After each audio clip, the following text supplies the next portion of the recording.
চলে গেল। বাসায় গিয়ে ফ্রেশ হয়ে আবারও রওনা দিল। সবাই বেশ কিছুক্ষণের মধ্যেই সব বন্ধু একসাথে হয়ে গেল। চল এখন যাওয়া যাক তাহলে। হ্যাঁ চল। সবাই যেতে লাগলো সেই জায়গার উদ্দেশ্যে। অন্যদিকে নাবিলা এবং তার বন্ধুরা বাইক নিয়ে যেতে লাগলো সেম জায়গায়। বেশ কিছুক্ষণের মধ্যেই চলে আসলো নাবিলারা। কিছুক্ষণ দাঁড়িয়ে থাকার পর হঠাৎ মৌসুমী বলতে লাগলো, নাবিলা, ওই দেখ কারা আসতেছে এদিকে। আমাদের মতোই বাইক দিয়ে হয়তো এই জায়গা ঘুরে ঘুরে দেখতে আসছে। ওদেরকে নজর না দিয়ে সামনের দিকে নজর দে, আর পারলে আমাকে কয়েকটা ছবি তুলে দে, এটা অনেক ভালো হবে। নাবিলার কথা শুনে মৌসুমী তার ফোন দিয়ে ছবি তুলে দিতে লাগলো। এদিকে সাগর সামনের দিকে ভালোভাবে তাকিয়ে তাদের দেখে বাইক থামিয়ে দিল ওইখানে। বাইক থামাতে দেখেই সজীব বলতে লাগলো, কি রে, বাইক থামিয়ে দিলি কেন? কোনো সমস্যা হয়েছে নাকি বাইক? কোনো সমস্যা তো হয় নাই বাইকের, কিন্তু সমস্যা হচ্ছে সামনে। ওই যে একটা মেয়ে বাইকের সাথে হেলান দিয়ে দাঁড়িয়ে ছবি তুলতেছে, ওই মেয়েটা আমাকে দৌড়ানি দিছে কলেজে। এখন যদি আমাকে দেখে তাহলে কি হবে বুঝতে পারছিস?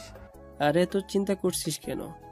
আমরা তো আছি তোর সাথে, সো নিশ্চিন্তে থাকতে পারিস। চল সামনের দিকে এগিয়ে যাওয়া যাক। আর তুই মুখ থেকে হেলমেট খুলবি না, তাহলেই চলবে। ওরাও তোকে দেখবে না, আর তুইও তাদের দিকে তাকাবি না। সাগর বাইকটা স্টার্ট দিয়ে নাবিলাদের বাইকের কিছুটা সামনে দাঁড় করালো বাইকগুলো। সবাই নেমে পিক তুলতে লাগলো, কিন্তু সাগর তার হেলমেট খুলতেছে না। এটা দেখে নাবিলাদের এক বান্ধবী বলতে লাগলো, আমাদের দেখে দেখ কিভাবে হেলমেট দিয়ে মুখ ঢেকে রেখেছে। মনে হচ্ছে মধু তার মুখে, তাই তো এভাবে ঢেকে রেখেছে। যদি আমরা তার প্রেমে পড়ে যাই? প্রেমে পড়ে যাবেন বলেই তো মুখ ঢেকে রেখেছি। এই ধর তো শালাকে, আমাদেরকে উল্টোপাল্টা কথা বলে শিক্ষা দিয়ে দিতেছি। এখন সবগুলোকে তোর। যেই মিম নাবিলা এবং তাদের বান্ধবীরা সাগরদেরকে ধরতে যাবে, এমন সময় সাগর তার বাইক স্টার্ট দিয়ে চলে গেল। এদিকে সজীবকে ধরে ফেলেছে মিম। তোর বন্ধু তো চলে গেছে, এখন তোকে ছাড়িয়ে নিয়ে যাবে কে বলতো? তোকে যদি আমরা এখানে মেরে ফেলে চলে যাই তাহলে কেমন হবে? আপু প্লিজ আমাকে মারবেন না। আমি আব্বু আম্মুর একমাত্র ছেলে। আমাকে যদি মেরে ফেলেন তাহলে তো আমার আব্বু আম্মু অনেক কান্না করবে। আপনারা প্লিজ আমাকে ছেড়ে দেন। ছাড়তে পারি একটা শর্তে। আগে তোর ওই বন্ধুকে ফোন দিয়ে ডেকে আন, যেটা হেলমেট পরা ছিল তাকে। ঠিক আছে, আমি ফোন দিতেছি। দেখি যদি আসে তাহলে তো ভালো, আর না আসলে প্লিজ আমাকে ছেড়ে দিয়েন। সে না আসলে 10,000 টাকা দিয়ে এরপর এখান থেকে যাইতে হবে তোকে। তা না হলে গাছের সাথে বেঁধে রেখে আমরা চলে যাব। সজীব ফোন দিল সাগরকে। বেশ কয়েকবার রিং হতে সাগর ফোনটা রিসিভ করলো আর বলতে লাগলো, কি রে শালা, তুই আসতে পারিস নাই? আসবি কিভাবে? এত মোটা শরীর নিয়ে দৌড়াতে পারবি? শালা তোর জন্য আমি ফেসে গেছি, তাড়াতাড়ি আমাকে বাঁচা, নাহলে ওরা আমাকে মেরে ফেলবে। ওদের হাতে ছুরি আছে, প্লিজ আমাকে বাঁচাও সাগর। ভাই আমি যেতে পারবো না, পরে আবার আমাকে দৌড়ানি দিবে যদি আমার মুখ দেখতে পাই। বাকিটা আমি সামনে নিব। প্লিজ বন্ধু, তুই সবাইকে নিয়ে আয়, তোর দুইটা পায়ে পড়তেছি, প্লিজ তুই আয়। ঠিক আছে আমি আসতেছি। এই তোরা চল আমার সাথে। ওইদিকে সজীবকে আটকে রেখেছে, সজীবকে উদ্ধার করতে হবে। এই বলে সাগর তার বাকি বন্ধুদের নিয়ে চলে গেল আবার নাবিলাদের কাছে। বাইকটা রেখে সজীবের কাছে চলে আসলো সাগর। আপু প্লিজ সজীবকে ছেড়ে দেন, সে তো নির্দোষ। অপরাধ তো করেছিলাম আমি, আপনারা আমাকে ধরেন। তোকে ধরবো ঠিক আছে, তার আগে তোর হেলমেটটা খোল, তোর চাঁদ মুখখানা দেখি, এরপর তোকে ধরতেছি। সাগর তার হেলমেট খুলতেই নাবিলা হা করে তাকিয়ে আছে সাগরের দিকে। এটা দেখে সাগর বলতে লাগলো, এই শালা সজীব, এখানে দাঁড়িয়ে আছিস কেন? তাড়াতাড়ি যা, গিয়ে বাইক স্টার্ট দে। সজীব এক দৌড়ে চলে গেল তার বাইকের কাছে। বাইকটা স্টার্ট দিয়ে চলে গেল। এদিকে সাগর দাঁড়িয়ে আছে আর নাবিলার হাবভাব বোঝার চেষ্টা করতেছে। নাবিলা এক পলক তাকিয়ে আছে সাগরের দিকে। এটা দেখে সাগর এক দৌড়ে তার বাইকে ওঠে। বাইকটা স্টার্ট দিয়ে দিল এক টান। এদিকে মেম নাবিলাকে ধাক্কা দিয়ে বলতে লাগলো, নাবিলা, তোর আশিক তো চলে গেছে, এখন কি করবি তুই? তাড়াতাড়ি চল, তাদের ধরতে হবে। তুই আমাকে আগে ডাক দিবি না? ওরা তো অনেক দূর চলে গেছে, ওদের ধরবো কি করে? তোকে সেই কখন থেকে ডাকতাছি, তুই তো একভাবে তাকিয়ে আসিস ছেলেটার দিকে। এখন দেখ চলে গেছে, চল গিয়ে দেখি পাই কিনা তাদের। এই বলে নাবিলা তার বান্ধবীদের নিয়ে চলে গেল বাইকের কাছে। বাইকটা স্টার্ট দিয়ে যেতে লাগলো সাগর যে দিক দিয়ে গেছে, কিন্তু সাগরকে খুঁজে পেল না। সন্ধ্যায় চলে আসলো বাসায়। কলিং বেল দিতেই নাবিলার আম্মু এসে দরজা খুলে দিল। অন্যদিকে সাগর তার বন্ধুদের নিয়ে চলে গেল কিছুটা দূরে। একটা কফি শপ দেখে বাইকটা থামিয়ে সবাই কফি খেতে লাগলো। এবার তো আমাদের জন্য বেঁচে গেলি। আর বডিটা একটু কমা, এমনিতেই তো দৌড়াতে পারিস না। সাগর, তুই আমাকে এটা বলতে পারলি? আমি তো এত ব্যায়াম করি, তবুও তো শরীর কমে না, তো আমি কি করব? এক কাজ কর, তুই প্রতিদিন এভাবেই বাইক দিয়ে কলেজে না গিয়ে হেঁটে হেঁটে কলেজে যা আমার মতো, তাহলে দেখ 1 মাসের মধ্যে আমার মতো চিকনি চামেলি হয়ে গেছিস। তখন দেখবি তোর উপর সবাই ক্রাশ খাবে। হয়েছে, আর ফাফরবাজি করতে হবে না, চল এখন যাওয়া যাক। বাসার দিকে সন্ধ্যা তো হয়ে এসেছে। এই বলে সজীব, সাগর এবং তার বাকি বন্ধুরা যেতে লাগলো বাড়ির দিকে। বেশ কিছুক্ষণের মধ্যেই সবাই চলে গেল বাসায়। রাতে খাবার টেবিলে বসে আছে সাগর। এমন সময় নীলুফা বলতে লাগলো, ভাইয়া ঘুরতে তো গেছো, আমার জন্য কি নিয়ে এসেছো দেখি দেখি। আমরা তো গেছিলাম পাহাড়ে ঘুরতে, ওইখানে কিছুই পাই নাই। কালকে তোকে নিয়ে ঘুরতে যাব, বিকালবেলা রেডি থাকিস তুই। ঠিক আছে ভাইয়া। খালামণি, এখন তাহলে আমি বাসায় চলে যাই, রাত 9টা বেজে গেছে, দেরি করে গেলে আম্মু আবার বকবে। আচ্ছা, সাবধানে যাস। নীলুফা চলে গেল তাদের বাসায়। এদিকে সাগর খাওয়া দাওয়া করে চলে আসলো তার রুমে।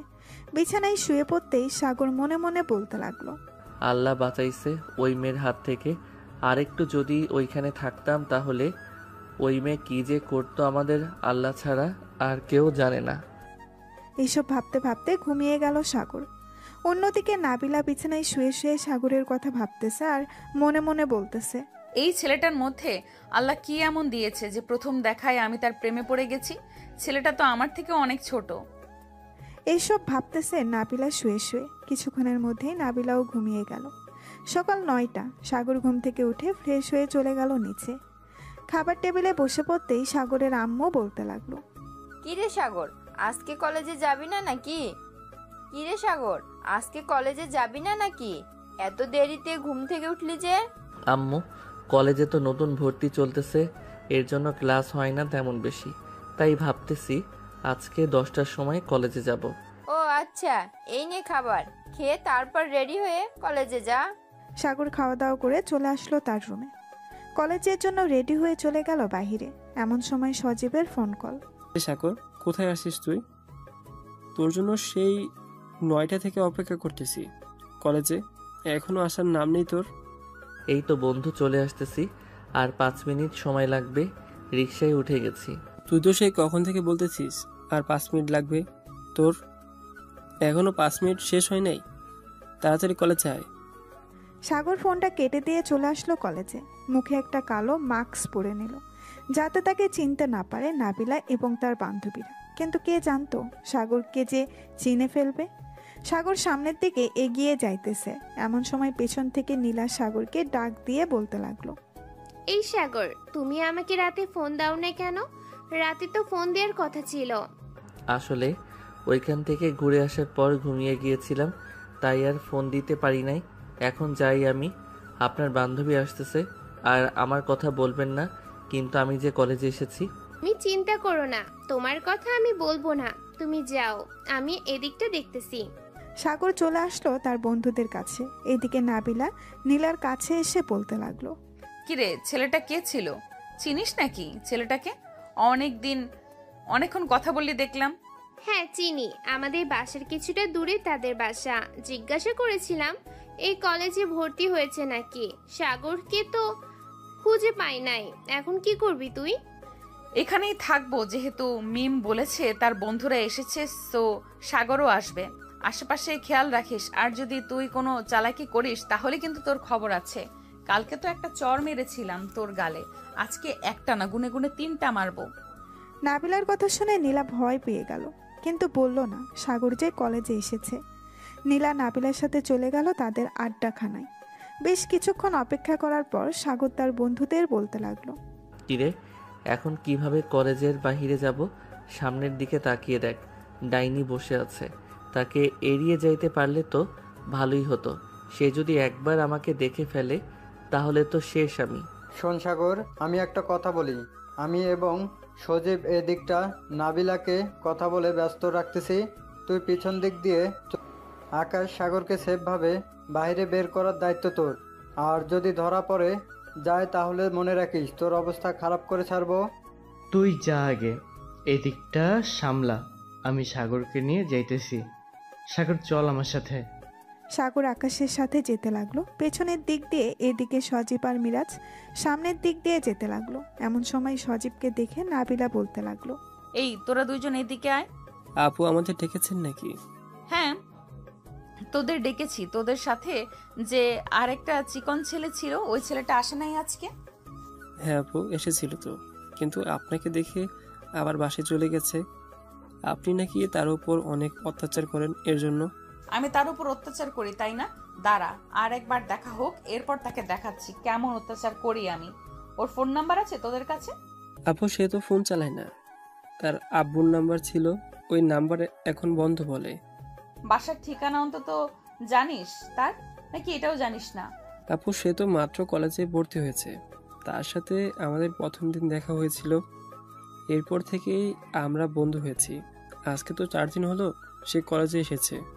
সো তার বাসার ঠিকানা এবং ফোন নাম্বার কিছুই জানি না। যদি জানতে পারি তাহলে আপনাকে জানাবো। তোর মুখ দেখে আমার কেন যেন সন্দেহ হচ্ছে তুই আমার সাথে মিথ্যা কথা বলতেছিস। আপু আমি আপনার সাথে মিথ্যা কথা বলতে যাব কেন? আপনি হচ্ছেন কলেজের সিনিয়র, আপনার সাথে তো মিথ্যা কথা বলা যায় না, তাই না?